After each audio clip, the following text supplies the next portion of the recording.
Ok, já que me foi dada a dica aqui, que estamos gravando o nosso webinar, é melhor eu começar. Pessoal, muito obrigado pela presença. A UTCAL promove periodicamente webinars de interesse da nossa comunidade de utilities. Nós tratamos de tecnologia. TCAL é uma associação de empresas e utilities que trata exclusivamente de tecnologias e recebemos um contato da Lansing Gear, uma proposta de webinar extremamente interessante, que é conhecer as experiências com a implantação de AMI para a Smart Grid. AMI é uma história que já tem 15 anos, pelo menos, em andamento.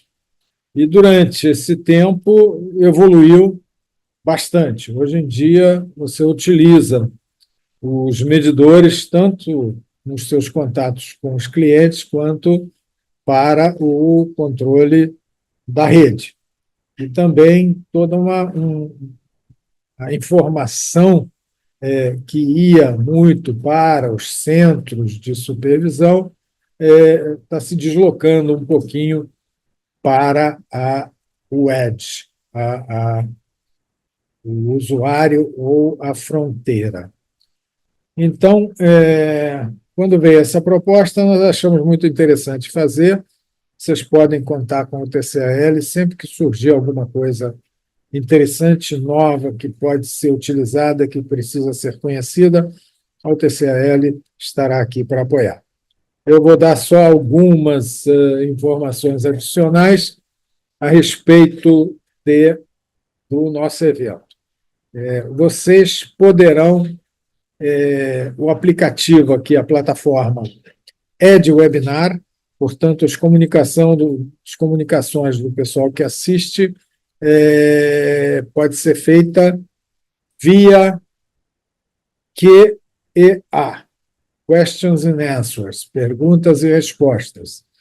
Então, sempre que vocês se sentirem à vontade de fazer uma pergunta ao nosso palestrante, Ricardo Silva, por favor, escrevam e eu certamente lerei no final. Nós teremos em torno de 45 no máximo, minutos de apresentação do Ricardo.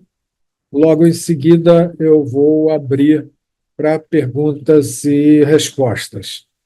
Eu espero que vocês tenham alguma dúvida. A apresentação é muito boa e, basicamente, é isso. A UTCAL está aqui para ajudar vocês em conhecer novas tecnologias ou experiências. O Ricardo vai contar alguns casos para nós.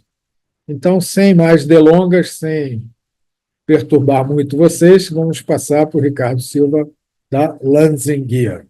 Vai, Ricardo. Muito obrigado, Dimitri, aí pela introdução. Obrigado a todos os presentes, né? Então, deixa eu só solicitar aqui para eu poder compartilhar a minha tela. Enquanto o Ricardo está compartilhando, ele é o gerente executivo de soluções da Lansing Gear para a América Latina. Então, tem conhecimento de tudo que acontece, tanto na América Latina quanto nos Estados Unidos. Vai. Perfeito. Me confirma, vocês estão vendo a minha tela já, Dimitri? Perfeito. Bom, então, agradeço a todos aí novamente, né? Então, hoje a gente vai conversar um pouquinho. Minha intenção aqui é a gente navegar um pouco dentro do que o Dimitri já comentou, não só em termos do aspecto de tecnologia, como também ao longo do tempo, né? Eu sou aqui dentro da Landsgear nessa posição aqui do time de sistemas já faz um tempo, já tenho 18 anos de empresa e tive a possibilidade de acompanhar esse mercado se transicionando aqui do segmento de de medição até a parte de redes inteligentes, a introdução das automações dentro desse ambiente de rede inteligente. E tenho acompanhado aqui não só os fóruns que a Utical faz, como também outros fóruns que são feitos aí no mundo, e observando diversos projetos que a Landis+Gyr tem desempenhado e que também de outras companhias têm executado ao longo do mundo.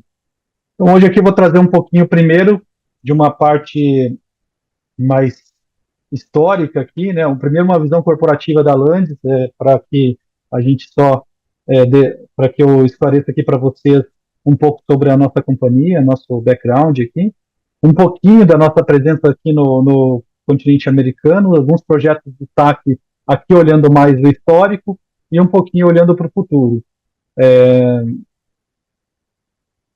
Vamos aqui, então, uma visão aqui corporativa da Landis. Então, a Landis é uma empresa que tem 128 anos, que busca aí esse processo de excelência nos processos de medição e de redes inteligentes, né? Temos a presença aqui mundial e aqui com sede na Suíça, temos escritórios em mais de 30 países, temos mais de 350 milhões de dispositivos instalados globalmente, sendo desses mais de 160 milhões de dispositivos inteligentes e fazemos a gestão de mais de 20 milhões de pontos. Em termos de gestores de Meter Data Management System, temos mais de 80 milhões de pontos em gestão com soluções da Landis+Gyr por completo, mais de 3.500 clientes no mundo. Aqui à disposição da companhia globalmente, então temos 3 grandes regiões: América, EMEA e África do Sul, e Ásia-Pacífico, né? Nós estamos lotados aqui em Curitiba, estou aqui falando diretamente aqui da fábrica, e temos a conexão aqui com o escritório dos Estados Unidos, né? Temos uma presença também aqui na Colômbia, com um business developer lá, e temos também outros laboratórios de desenvolvimento aqui no Brasil. A companhia globalmente conta com aproximadamente 6.700 colaboradores, né? Temos aí aproximadamente 1,7 bilhões em vendas globais.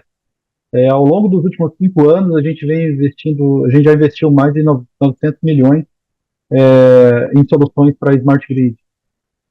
Aqui no Brasil, estamos presentes no mercado brasileiro e América do Sul em especial, há 32 anos, né?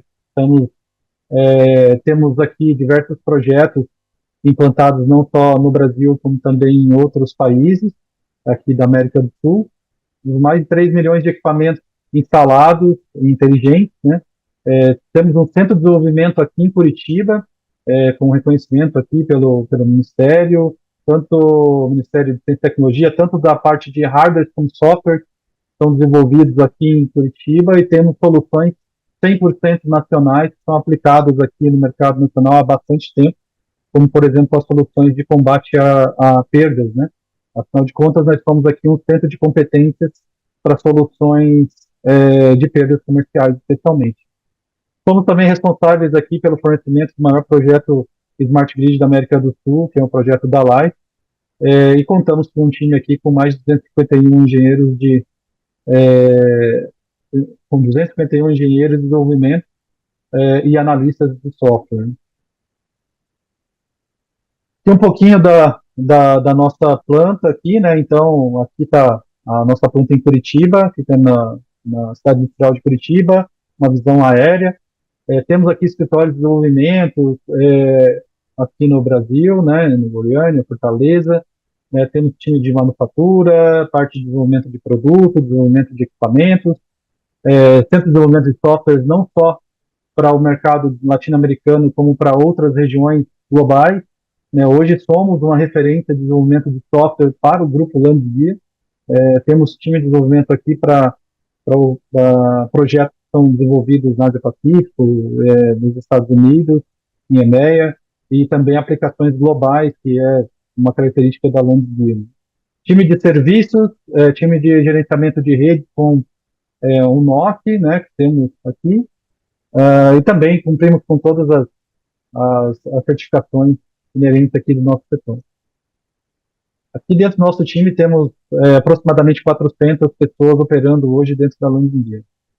Aqui uma visão mais genérica em relação a projetos já desempenhados no mercado nacional e também aqui Equador e Peru, né? Temos uma presença bastante grande com parceiros de grande relevância como Equatorial, onde a gente tem um trabalho muito importante para nós e uma colaboração muito grande com o time da Equatorial, desde os times do Pará, Maranhão, Alagoas, Piauí, Rio Grande do Sul, também Goiás começando agora.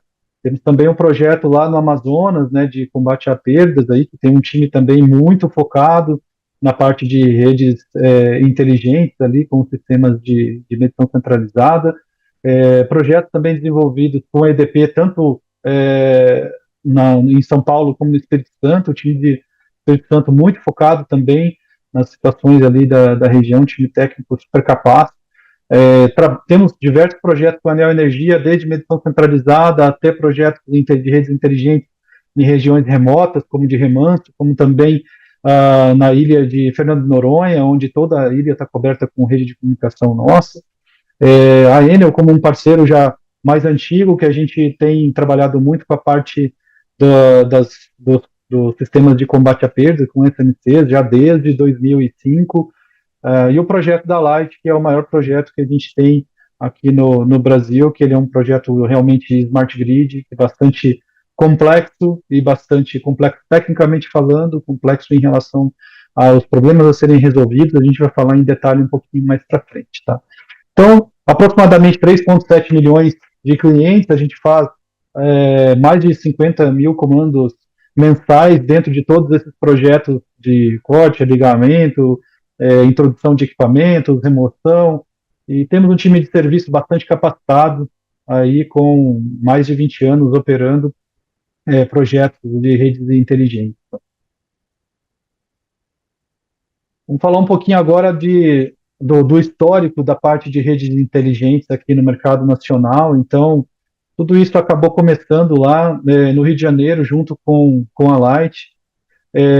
A Light ali nos anos de 2009, 2010, a gente tinha uma demanda muito premente, que era um projeto, quer dizer, uma problemática existente em relação ao monitoramento de câmaras subterrâneas. Naquele momento, a Light realmente vinha buscando tecnologia para resolver essas situações. As pessoas, né, mais antigas do setor vão se recordar situações como essas aqui, onde houve uma saturação das câmaras subterrâneas, que naquele momento elas não eram monitoradas e que algumas explosões aconteciam.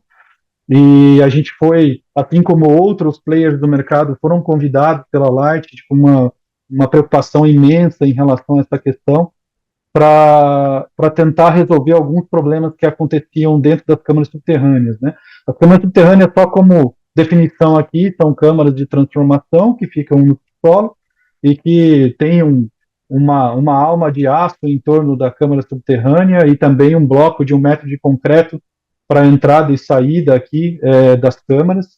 E, de fato, diversas situações aqui aconteciam, como presença de gases explosivos,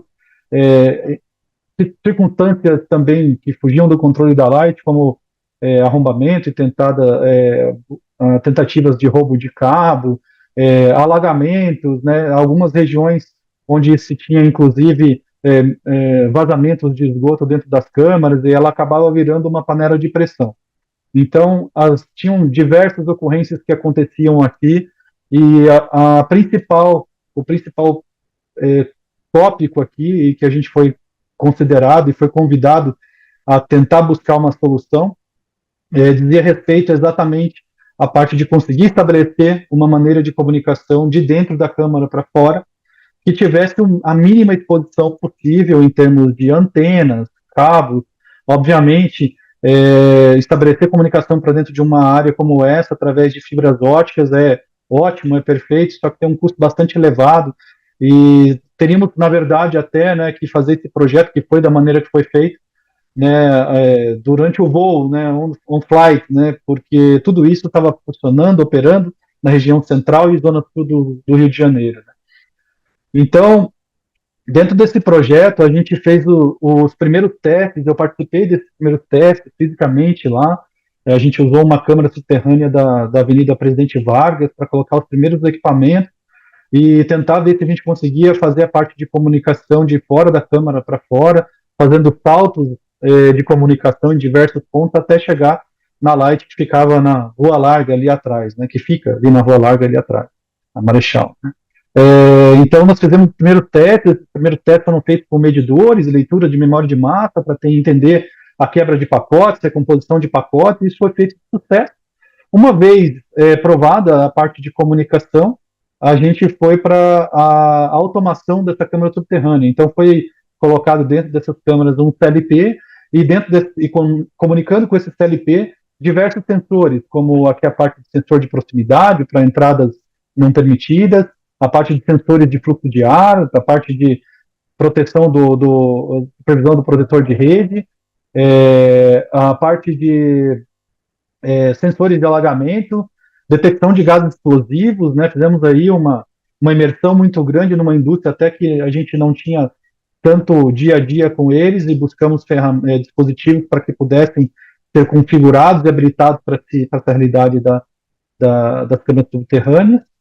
E com isso nós fizemos uma primeira etapa com 50 câmaras subterrâneas, uma segunda etapa com 1.050, depois mais 120, e aqui dentro desse processo entre 2010 e 2012, e aqui foi a primeira rede inteligente que foi construída dentro da área da Light, né? Um projeto de extremo sucesso, resultados muito contundentes depois disso, sistema de monitoramento muito interessante, que até movimentou outras atualizações dentro da própria estrutura da Light, em relação inclusive, evolução dos sistemas de escada e tudo isso, abriu uma série de portas para a gente pensar em diversos conceitos de rede inteligente aqui dentro da Light, né? Esse projeto acabou com o sucesso dele. Aqui uma foto só de como que, né, uma caixa aqui com o CLP instalado, o rádio está instalado aqui dentro, a antena dentro da câmara subterrânea, e todos os dispositivos aqui, sensor de nível, conectado ali dentro da região tinha um sensor de gases explosivos, temperatura, aqui um sensor de temperatura. Então tudo isso com caixas de P68, porque são áreas que podem ser alagadas, inclusive.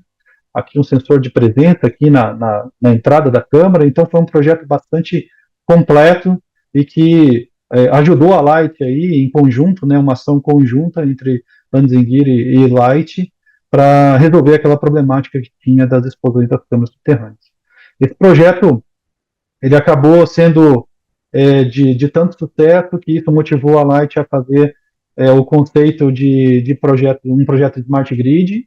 A nossa tecnologia suportava e suporta até hoje a convivência dentro de uma mesma rede de comunicação, tanto para os circuitos de medição como da parte de automação, seja para automação de equipamentos aéreos ou mesmo subterrâneos, como a gente já viu no primeiro exemplo.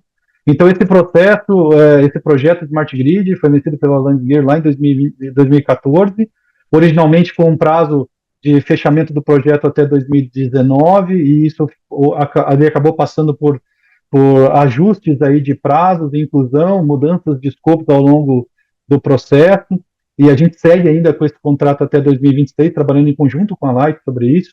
Então é um projeto de aproximadamente 1,4 milhões de medidores, né, de clientes, dos mais diversos tipos, né, clientes residenciais, de grande consumo, né, os grandes clientes de varejo, SMC, a parte de clientes comerciais também entrando, medição de transformador também fez parte desse projeto por um bom tempo, toda a parte de construção de toda a infraestrutura de um Network Operational Center para fazer o monitoramento de toda essa rede aqui, né, toda essa cobertura aqui em toda a metro-área do Rio de Janeiro. Hoje a cidade do Rio de Janeiro ela tem uma cobertura dessa rede inteligente, e também a parte de sistemas de Redundant System e integrações de sistemas, né? Diversas integrações foram colocadas nesse processo, tanto para MDM, como para gestor de rede, como para gestor de cadastro, RPs e tudo isso. Foi um projeto muito, muito completo, bastante abrangente, bastante complexo.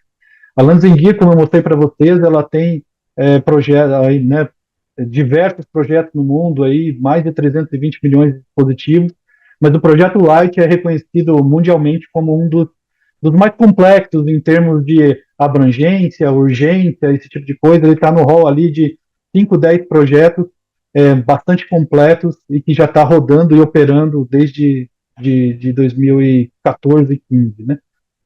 Então, a grosso modo, só para não entrar muito em detalhe de diversos pontos, a grosso modo a Light vinha fazendo diversos projetos individualizados, inclusive aqui o de câmeras subterrâneas, e quando houve toda essa parte dessas tratativas, essa identificação que a tecnologia ia de encontro com um projeto de construção de uma rede estruturante, né, um projeto estruturante por parte da Light, já com uma visão lá em 2015, de visão futura para implementação de novas tecnologias, né, essa rede ainda continua muito atualizada.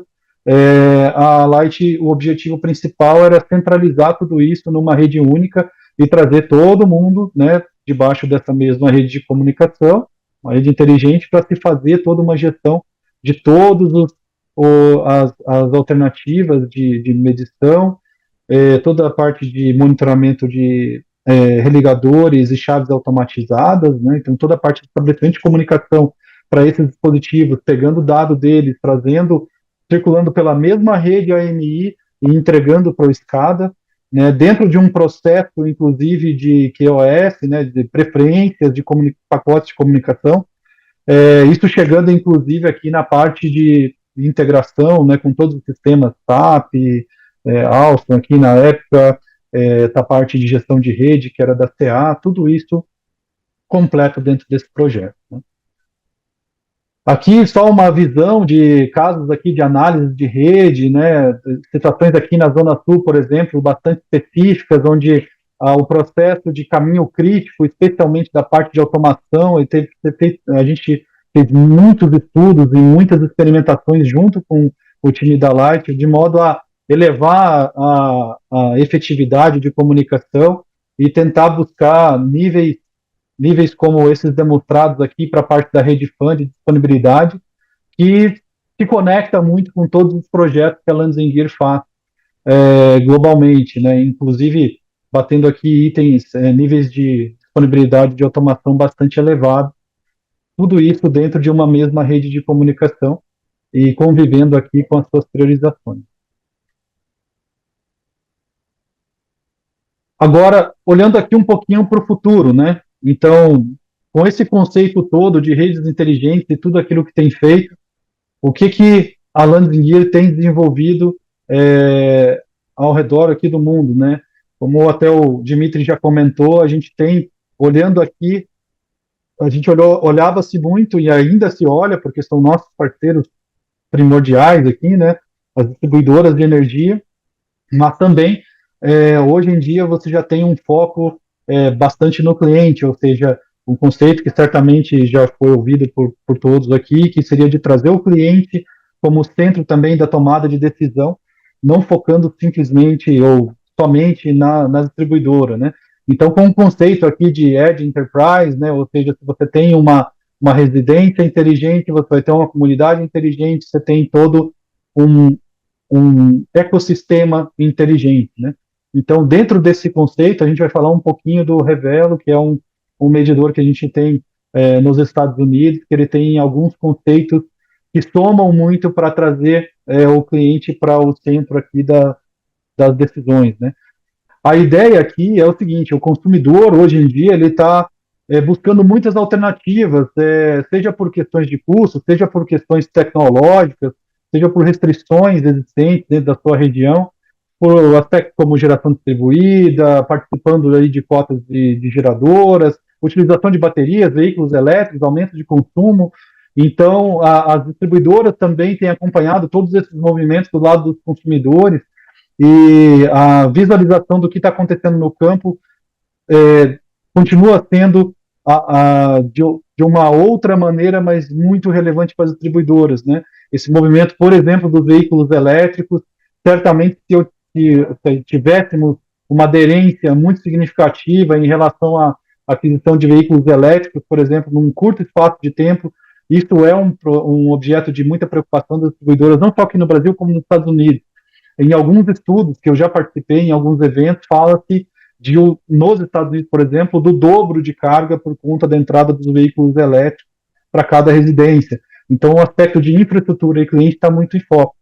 Esse gráfico aqui é um gráfico que denota isso, né? Ou seja, uma primeira onda aqui de AMI, onde a gente tinha um foco, como eu mostrei primeiro para vocês, muito no aspecto operacional da distribuidora e da resolução de alguns problemas com utilização de tecnologia, e agora a gente entra numa segunda onda, né, que além de trazer esse benefício aqui para a distribuidora em certo grau, também tem um foco nos consumidores, né? A parte do consumidor que tem GD, da sua própria gestão da produção de GD, a parte da gestão da demanda, as previsões de faturamento, faturamentos horários que eventualmente já são realidade fora do Brasil. No Brasil também temos a tarifa branca, mas não tão com uma aderência tão significativa, mas que é uma circunstância que tem abertura para que poderia acontecer a qualquer momento em termos de tecnologia, porque essas tecnologias precisam suportar esse tipo de coisa. A entrada e saída de veículos elétricos, né, a questão das cargas móveis, né, em algum momento ele como consumidor da tua residência, em algum momento como fornecedor de energia também, aplicativos para entendimento do seu consumo por parte dos consumidores, então tudo isso está dentro desse foco, e também aqui o entendimento de como ele está utilizando essas cargas, né, a gente fala ele tem uma observação muito forte na parte de geração, o entendimento da sua demanda, mas também o entendimento do seu próprio uso e de onde está o seu maior consumo para um uso mais inteligente, inclusive, da sua energia, né? Então, temos aqui esse modelo atual, que basicamente vou estar falando aqui um pouco dos princípios relacionados com o Revelo, que as soluções que encontramos aqui na América do Sul e que temos visto aqui os projetos que estamos implantando, não só aqui no Brasil, como também em outras localidades, contam muito com a parte de medição combinada a uma parte de comunicação, né, um bloco de medição combinado com a comunicação, a parte de gestão de rede e os Redent Systems fazendo a gestão da medição especificamente. E isso para cima se faz as devidas integrações com MDM, GIS e outros, né? Esse novo cenário prevê aqui um Edge Intelligence, ou seja, um processamento na ponta, né? Um medidor que tem a responsabilidade de fazer o processo de medição, mas que tem também critérios de julgamento, né? Que também tem bases estabelecidas que vai permitir você alimentar outros sistemas. E esses sistemas acabam sendo alimentados através de comunicações locais. Ou seja, eu tenho a comunicação para a distribuidora, que hoje esses dados são direcionados para a distribuidora, mas o seu padrão de consumo, as suas condições de carga, todo o seu skill, a sua modulação, né, de consumo, ele acaba ficando restrito aqui a esse processo de comunicação. Nessa situação, o Revelo ele abre uma porta de comunicação local que pode se integrar, que no caso o objetivo é se integrar na rede Wi-Fi do consumidor, e esses dados, uma vez estando na rede Wi-Fi do consumidor, eles podem ser adentrados em sistemas, em aplicativos que são desenvolvidos acima com foco de te trazer um melhor entendimento, seja por diversos aspectos, por gerenciamento de consumo, seja por gerenciamento de demanda, seja por monitoramento, inclusive, de segurança residencial, em termos de sobrecargas, em termos de equipamentos que ficam ligados, né, otimização de consumo, tudo isso, que abre uma porta para se fazer a comunicação para aplicativos, né? Então, uma camada de inteligência que permite se utilizar, trazer mais para o consumidor, né? Então, o Revelo, ele tem esse conceito, ele tem, digamos assim, um viés metrológico e ele tem um outro viés de sensor de ponto. É muito dito em alguns momentos que o Revelo ele deixa de ser um medidor puro e simples, ele passa a ser um sensor que alimenta sistemas da distribuidora e aqueles que o consumidor ele habilita para que os dados dele subam e ele possa ter uma leitura melhor do seu consumo. Para que isso aconteça, a estampa de informação, a estampa de tempo das informações, a resolução do seu consumo, das leituras, ele acaba sendo muito, muito grande, né? Uma quantidade de leituras bastante intensa, e tem uma tecnologia de transmissão de dados via forma de onda, que alimenta esse circuito, esse Edge Intelligence Card, que vai estar comunicando com o Wi-Fi e alimentando os outros aplicativos que o consumidor esteja utilizando, que tenha o serviço que ele tenha adquirido, que ele esteja adquirindo. Então, assim, dividindo aqui em dois lados aqui, né? Você tem um lado a distribuidora, que ela tem comunicação com esse sensor, ela pode ter, por exemplo, como tem algumas distribuidoras nos Estados Unidos, a parte de controle de demanda, né, do lado do cliente, ou seja, condições tarifárias que são benéficas em termos de custo para o cliente e que tem permissões para a distribuidora para que ela possa eventualmente dimerizar ou chavear cargas por conta de picos de consumo, picos de entrada de consumo e saída de demanda, de potência dentro do sistema. Isso facilita em muito esse detalhe, vai além do simplesmente ligar ou desligar.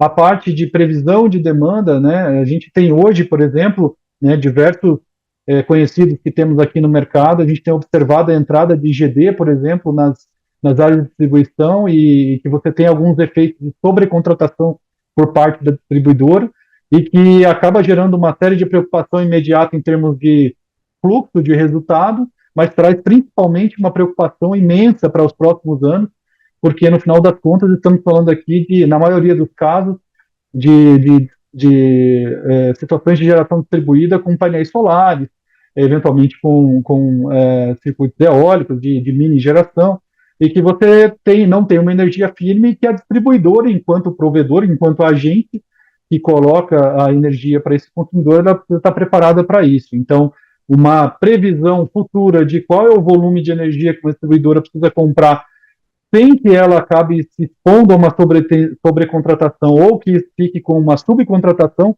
tendo que lançar a mão do mercado spot. Quanto mais informação na ponta você tiver, quanto mais detalhe na ponta a distribuidora tiver, é melhor para que ela possa fazer as suas análises, seus algoritmos para planejamento, né? Do lado do consumidor, a gente também tem a parte de controle de cargas, né? Você também pode ter a parte de cessão de direito, né, digamos assim, para o consumidor, através de uma espécie de gateway, né? O sensor passa a ser um gateway para que permita o consumidor, dentro do seu celular, por exemplo, ser notificado de situações de consumo elevado em momentos do dia que a tarifa dele não é interessante, ou ainda situações ideais de recarga, por exemplo, do seu veículo elétrico, e que o consumidor vai ter a possibilidade de estabelecer comandos através do seu celular, sendo avisado, e tudo isso através de aplicativos específicos, né? Então, que trata exatamente aqui da parte do Home Energy Management, né? Então, esse conceito já está sendo feito, né? E dentro desse ecossistema, por exemplo, olhando para o lado do consumidor e também para o lado da distribuidora, né? A Lanzengri criou aqui um ambiente chamado, né, uma aplicação chamada App Studio, né, onde os desenvolvedores de aplicativos eles vão poder desenvolver, eles estão desenvolvendo, na verdade, hoje já, aplicações que vão ser adentrados aqui dentro de um marketplace, né, o aplicativo ele é desenvolvido, passa por um laboratório de certificação, segurança e assinatura, para cair, então, num marketplace, que a partir do momento que o gerenciador do marketplace disponibiliza essas aplicações e as distribuidoras qualificam essas aplicações como de interesse dos seus clientes, ela habilita para que os seus clientes possam fazer o download aqui do consumidor, né, nas suas Apple Store e Play Store, Google Play, né, para se fazer os downloads e fazer esse acompanhamento. E também, dentro da Utility, há a parte de integração aqui com os sistemas existentes de faturamento, o Head System, as aplicações, as gerências de aplicação, que estão falando aqui via radiofrequência, por exemplo, ao celular, e o consumidor está pegando aqui dados do seu medidor através do seu Wi-Fi. Então, esse ecossistema todo, ele já existe, existem empresas já fazendo desenvolvimento. Me recordo aqui uma ocasião que a gente estava falando sobre isso numa apresentação aqui e que eu estava conversando com um colega de uma distribuidora, e isso abre uma potencial abertura de negócio, né, e a gente ficou discutindo bastante de quem seria esse negócio, se isso seria da distribuidora, se isso seria de uma Landgear, se isso seria de uma startup, por exemplo. De fato, isso abre uma janela, uma potencialidade. Se a gente conecta aqui ainda mais Mercado Livre, por exemplo, dentro disso, abre um caminho para diversos business que podem aparecer para o consumidor e ele tomando a decisão de utilizar ou não as alternativas que tem do mercado. Também dentro desse mundo aqui de novidades, digamos, a gente está vendo aí diversas situações ocorridas, tanto no Brasil como Espanha, de efeitos climáticos e tudo isso. Então, o conceito de flexibility management, que é dessa maneira que a gente chama aqui dentro da Landgear, ele passa a ser bastante relevante nesse mundo aqui, onde a resiliência de rede, o monitoramento, o entendimento dos fatores que estão acontecendo numa rede de distribuição estão acontecendo. Então, é uma realidade, é uma necessidade que já responsáveis por distribuidoras têm ido buscar fora a tecnologia, têm ido discutir muito sobre isso em diversos fóruns, porque, de fato, o ambiente aqui de geração, né, o chamado TSO, o DSO, que está dentro da distribuidora, hoje vai ter que conviver com uma série de cargas que estão conectadas aqui, e que elas estão agindo de maneira bilateral, né? Elas não estão somente como consumidores, mas também como microgeradoras, mini geradoras e cargas, né, flutuantes, né, como os veículos elétricos, que obviamente vão acabar demandando tecnologia para redução de custos, para gerenciamento de congestionamento de grid, para também os objetivos ESG das distribuidoras, né, para das companhias e também dos clientes, das indústrias e tudo isso, né, é sabido que isso tem muito valor hoje, né, em termos das distribuidoras, das indústrias e todo. Então, o Flexibility Management, ele vem para colaborar com todos esses aspectos e todas essas circunstâncias que estamos expostos hoje dentro das áreas de concessão. Então, é aplicável nos casos de equilíbrio de rede, na parte de integrações de renováveis, né, o peak shaving, né, o corte do pico de energia aí com a atuação de baterias, o controle do gerenciamento, o chamado, né, a orchestration, né, orquestrar todos os sistemas inteligentes que se tem ao longo do sistema, de uma rede de distribuição. O Flexibility Management vem de encontro a tudo isso. Tá? Então, aqui um exemplo de um ecossistema Landgear que hoje a gente tem trabalhado, a gente tem construído essa solução em conjunto com parcerias, inclusive, que está relacionado a integrar aqui as aplicações do business com ferramenta de DERMS, que olha para dentro. A Landgear recentemente, acho que vocês tiveram acesso aí via LinkedIn e outras mídias do setor, foi divulgada uma colaboração entre Landgear e a OAT, em termos de DERMS, em termos de gerenciamento de demanda, né?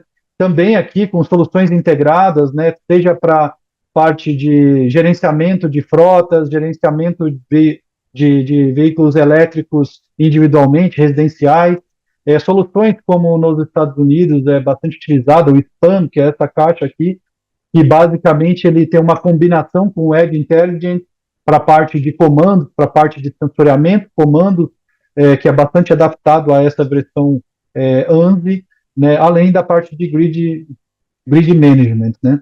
Então aqui com exemplos de cargas aqui que hoje são controláveis e que certamente vão ser objeto de gerenciamento de um sistema DERM, né, aqui com frotas, com carregamento público, com consumos residenciais, consumos e entrega de energia residencial, baterias, né, renováveis, ou seja, todo esse conceito de flexibility management, né, é algo que a Landgear também está dentro, está acompanhando e está desenvolvendo projetos ao longo do tempo aí. Bom, esse era a última slide aqui que eu tinha para vocês. Então, para dar uma visão em relação ao que foi um pouquinho do passado, o que está sendo implantado hoje já com o Edge Intelligence e aquilo que a gente está vendo como reação a essas situações que a gente tem observado aqui no Brasil, na Espanha, nos Estados Unidos, em termos de resiliência de rede, restabelecimento de rede, acompanhamento de evolução de cargas, controle de cargas, a parte de peak shaving, utilização de baterias e tudo isso. Tá? Fico à disposição aqui para questionamentos, agradeço muito a presença de todos, agradeço aqui a UTCAL, como sempre, que tem sido muito parceira da Landsenguier e temos gerado muito conteúdo e muito conhecimento aqui em todos esses eventos. Eu tenho uma pergunta, Ricardo. Eu acredito que todo mundo esteja interessado em um pouquinho mais de detalhes do projeto de National Grid, onde você disse que vocês utilizaram a inteligência do Edge, né? Inteligência Sim. na ponta.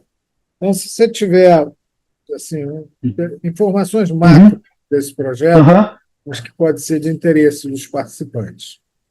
Perfeito, Dimitri. Então, assim, o projeto National Grid ele é um dos primeiros projetos, se não o primeiro projeto nos Estados Unidos, que ele foi feito utilizando a parte utilizando o medidor Revelo, e também nós utilizamos uma rede de comunicação inteligente com o protocolo Wi-SAN, né, que é algo que tem sido desenvolvido pela Wi-SAN Alliance.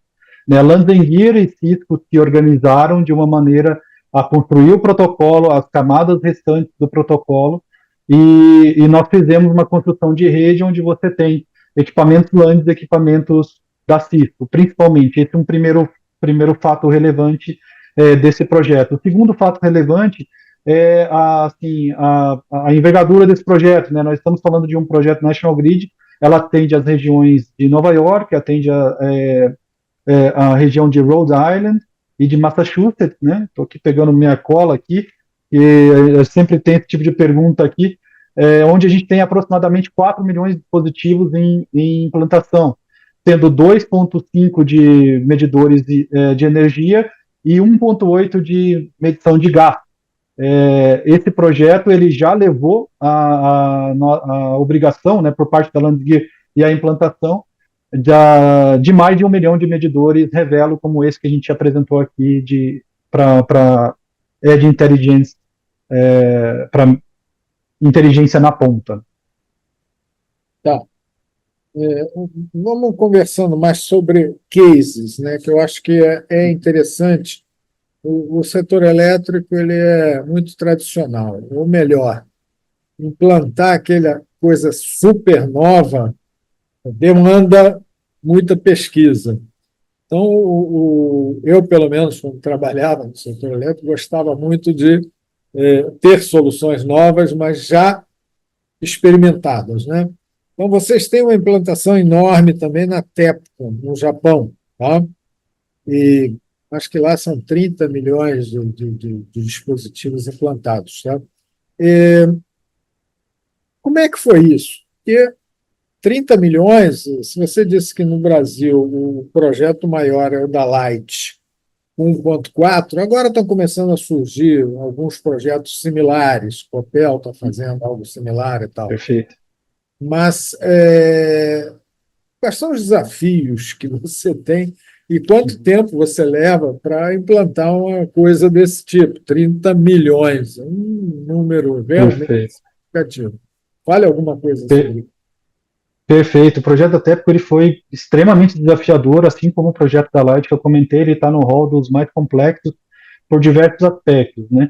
Primeiro pelo seu tamanho, né? 30 milhões de medidores, no começo do projeto eram 27 milhões de medidores, e né, o processo de crescimento vegetativo já trouxe aí a esses 30 milhões hoje operando. Ele é um projeto que contou com um desafio bastante grande no processo de implantação, né? Como as imagens que você vê em relação a Tóquio, que você vê aí da Olimpíada de Tóquio e tudo isso, demonstram muito qual é o desafio, né? Áreas muito densamente concentradas, né? Uma quantidade muito grande de prédios muito elevados, né? Arranha-céus muito elevados, E o próprio processo de implantação que foi feito, o Japão ele tem uma regulação que diverge bastante aqui, é muito diferente aqui do Brasil, né, no quanto à durabilidade dos medidores. A cada 10 anos, todos os medidores precisam ser precisam ser removidos, né, e substituídos por novos, esteja funcionando ou não esteja funcionando. Então, além do tamanho, além da densidade do projeto da TEPCO, essa implantação ela já foi um desafio, porque a gente não pôde varrer uma área fazendo um processo de implantação, a gente teve que ir trocando aqueles medidores que estavam completando os seus 10 anos de vida, e à medida que foi feito o adensamento, a rede foi sendo estruturada, trazendo uma maior flexibilidade, uma maior resiliência. Então, ou tivemos que fazer um desenho de rede para sustentar essa entrada dispersa, e depois potencializar ela para suportar todo o volume de dados dessa quantidade de clientes. Né? E ainda soma-se mais uns desafios aqui de regulação, ou técnico lá, de normas, né, do Japão, porque a gente tem uma exigência lá de uma efetividade de comunicação de 99,95%, sendo medido a cada 48 horas, com leituras de todos esses dispositivos a cada 30 minutos. Então, o volume de dado que é gerado no projeto da TEPCO, ele é muito, muito elevado. Né? As leituras diárias aqui, fala-se de 1,4 bilhões de leituras por dia, né? Que são feitas dentro do projeto da TEPCO. E soma-se ainda mais, mais dois complicadores. Né? A faixa de frequência disponível para fazer a comunicação em radiofrequência é bastante restrita. É uma faixa que vai de 925 até 927, 925 e pouco até 927 e tanto, sobrando 7 canais para a gente ter todo esse desempenho e com uma potência bastante reduzida para ter toda essa eficiência. Então, se a gente olhar, por exemplo, uma densidade de rede de comunicação da Light, ela em tese, por mais que a gente tenha a AMI e DA, ela tende a ser mais leve do que em Tóquio, exatamente por essas restrições em relação à tecnologia que a gente precisa seguir. Deixa eu aproveitar essa sua última colocação, fazer um elogio ao TCL. É porque o Brasil acredito, um dos primeiros países das Américas a regular o uso de 410 a 425 MHz para o uso preferencial das utilities. Então, você tem outras opções, não só as frequências na faixa de 900, que pode ter ou não suas limitações, dependendo da aplicação, mas nós aqui no Brasil podemos utilizar a faixa e até redes de LTE para isso. Mas eu tenho uma pergunta aqui adicional que veio do Daniel Sena, consultor agora. O Daniel sim. Consultor agora. Um abraço, Daniel, já é um amigo de mercado. Bom, primeiro ele te dá os parabéns, depois fala, peço os seus comentários sobre interoperabilidade da solução da última milha do sistema que você apresenta. Perfeito. Obrigado aí, Daniel. Um abraço para você. Sim, a gente, como esse projeto do National Grid, a Landis+Gyr ela é parte, né, da Wi-Fi Alliance. Bom, vamos começar primeiro da seguinte questão, né? Interoperabilidade, a gente entende a demanda, entende as necessidades do mercado, e é por isso que a Landis+Gyr, desde o começo, ela aceitou, né, ela aderiu à Wi-Fi Alliance. Entendemos que o processo de interoperabilidade ele deve ser feito de uma maneira coordenada, gerenciada, e a Wi-Fi Alliance tem buscado conduzir dessa maneira, especialmente as camadas de comunicação, né? Eles têm buscado as evoluções, buscado fazer os fóruns entre os players, credenciamento de agentes, diversos níveis de agentes e tudo isso, ou seja, toda a comunidade interessada nisso, né? Então, assim, a Landis+Gyr está muito presente nesse processo de interoperabilidade. A gente entende que as arquiteturas possíveis de um processo de interoperabilidade, eles estão muito relacionados, especialmente aí na parte da última milha, né, que o Daniel comentou, o estabelecimento ali não só da camada de comunicação, né, da camada FAN, né, mas também das camadas de aplicação, né. e já tivemos evolução em termos do protocolo dos medidores que estão sendo colocados lá, né? A maioria dos medidores inteligentes hoje, inclusive da própria Landing Gear, que estão sendo desenvolvidos, estão funcionando já no mercado, utilizam a comunicação da LMS. Tivemos aí a norma da LMS sendo publicada, né? Ainda bastante amplo o protocolo da LMS, mas existem aqui grupos que estão buscando a otimização desse protocolo, tentar estabelecer condições mínimas do protocolo para a gente não ter um novo ABNT, né? E também os requisitos em relação às camadas de aplicação. No nosso entendimento, não, só fechando aqui, só, tem outras perguntas. Não, joia. No nosso entendimento só, esse tema é bastante latente aqui no mercado brasileiro, né? A gente tem visto algumas iniciativas em termos de utilização de Redundant System centralizado e também outras arquiteturas utilizando múltiplos Redundant Systems. A visão da LAN, até o momento, é que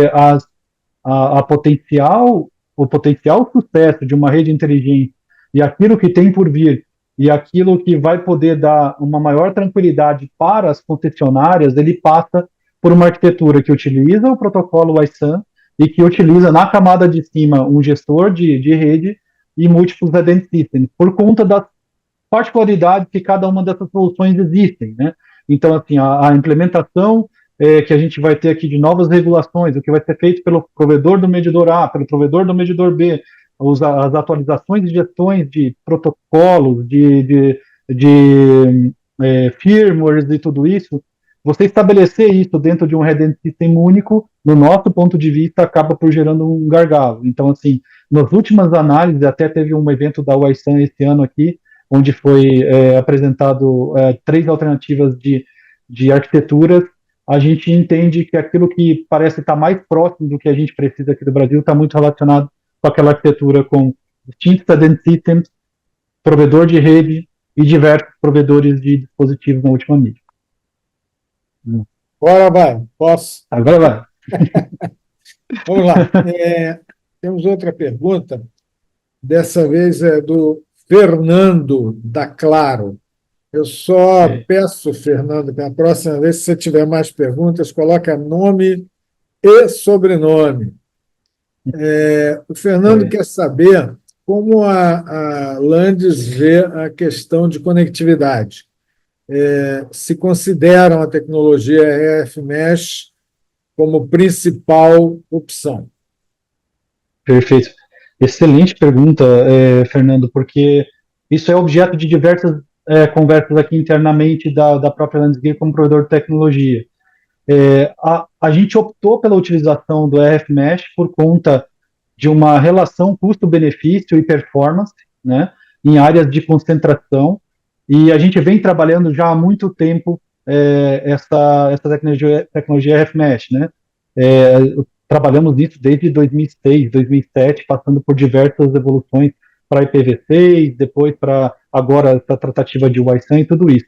Mas o nosso entendimento é que uma área de concessão e essa parte de medição inteligente, né, para que ele possa abranger todas as necessidades de uma área de concessão de uma distribuidora, que uma solução híbrida ela pode ser necessária.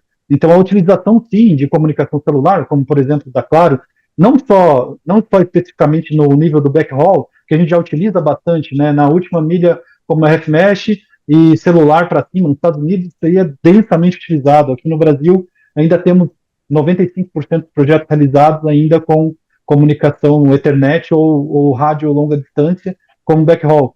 Mas quando a gente vê aqui esses movimentos que a gente está observando para o mercado de energia, a gente entende que abrangendo essas redes inteligentes, não só nas capitais, como também para o interior, puxado por demandas dos clientes, a gente vai ter que lançar mão de diversas mídias de comunicação.